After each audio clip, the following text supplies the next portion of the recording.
Lucie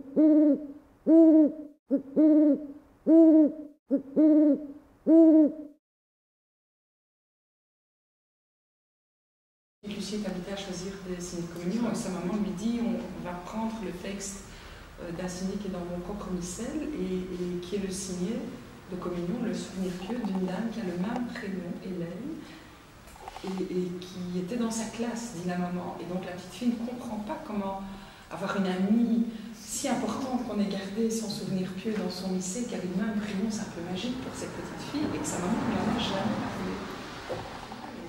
Chaque fois qu'elle pose des questions, la maman coupe le dialogue. Et donc il y a ce secret qui palpite là, qui est toujours dans l'ombre, mais qui s'éclaire de temps en temps par le silence de la mère, justement, quand elle nettoie les haricots et que la petite fille dit quand j'étais petite, il y avait effectivement encore ces morceaux d'émissions à la radio où on cherchait des personnes disparues, peut-être en 66, 67.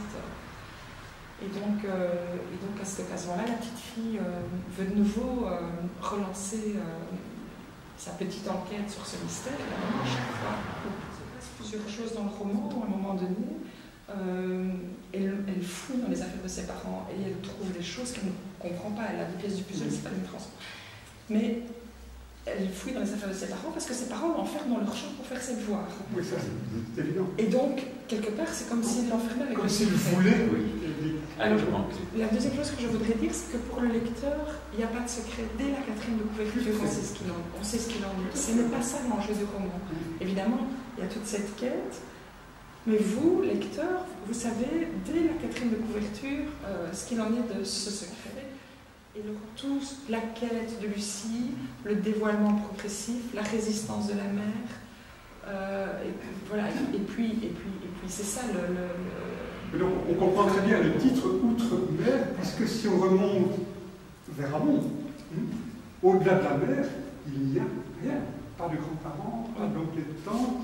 On lui dit quand même que les grands-parents sont disparus dans les camps. Ils ont disparu pendant la guerre. Oui. On ne parle pas des camps. Pas explicitement. On a disparu pendant la guerre.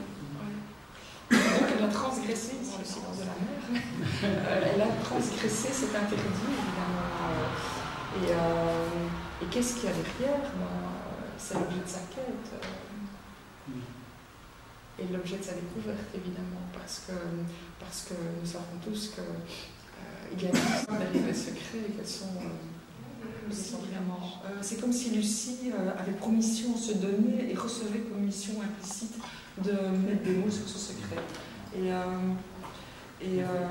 donc, quelque part, elle va raconter, elle va enquêter, mettre des mots sur... elle va aussi délivrer Hélène, elle va permettre à Hélène de... prendre son histoire de quête, parce que c'est très dissocié, et Hélène ne veut plus entendre parler de cette histoire. Et puis Lucie va lui donner l'occasion, peut-être contre son gré, mais finalement, Il y a une chose qui m'a frappé dans la construction très étonnante, c'est que Lucie, le temps enfin la narratrice, s'entend dit Lucie fait ceci, et de temps en temps, à la première personne, je. Oui, parce que ce que Lucie fait, c'est écrire un récit. Mais on a aussi ce jeu de poupée russe, et Lucie, elle, raconte...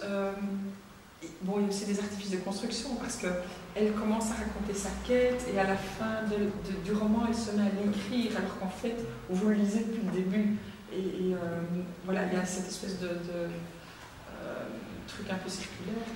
Mais elle dit « je » parce qu'elle raconte sa quête, son récit de vie, et puis de temps en temps, je vous ramène au roman.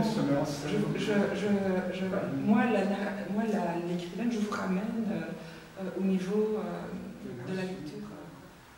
Et en fait, cette quête est une quête de toute une vie, pratiquement, depuis cette découverte de l'image pieuse de la mer, mais elle s'écrit alors que la narratrice est déjà une adulte. Oui, elle a quoi, elle a 35 ans, 40 ans. Oui, non, elle a des enfants plus grands, une quarantaine d'années. Oui, parce qu'effectivement, elle va faire dans une première partie, c'est comme s'il y avait 3 parties, dont celle du milieu est assez petite. Elle va d'abord étaler sur la table tout ça. Elle a entendu dire ceci. elle a été là, les conversations se sont tues à tel moment, elle a trouvé des choses dans les tiroirs de ses parents. Et puis elle est devant tout ça et sa mère résiste. C'est le niet, c'est le noir, elle ne veut pas parler. Et donc ça c'est la deuxième partie, c'est une espèce de latence, d'œuvre noire, de descente comme ça dans l'obscurité où elle est un peu désespérée. Et puis on sort de ça et on va vers la parole et alors dans une troisième partie elle revisite tous ces indices. C'est pour ça que je fais souvent ce geste-là et je parle souvent de... Elle revisite tous ces indices qui sont éclairés maintenant par la parole de la mère en tout cas et qui prennent sens des gens rencontrés, des cousins à la mode de Bretagne chez qui on allait en vacances, une amie proche de sa mère qui lui ressemble comme deux gouttes d'eau, l'une est brune, l'autre est blonde, et puis ça saute aux yeux et on comprend finalement qu'elles sont sœurs. Oui.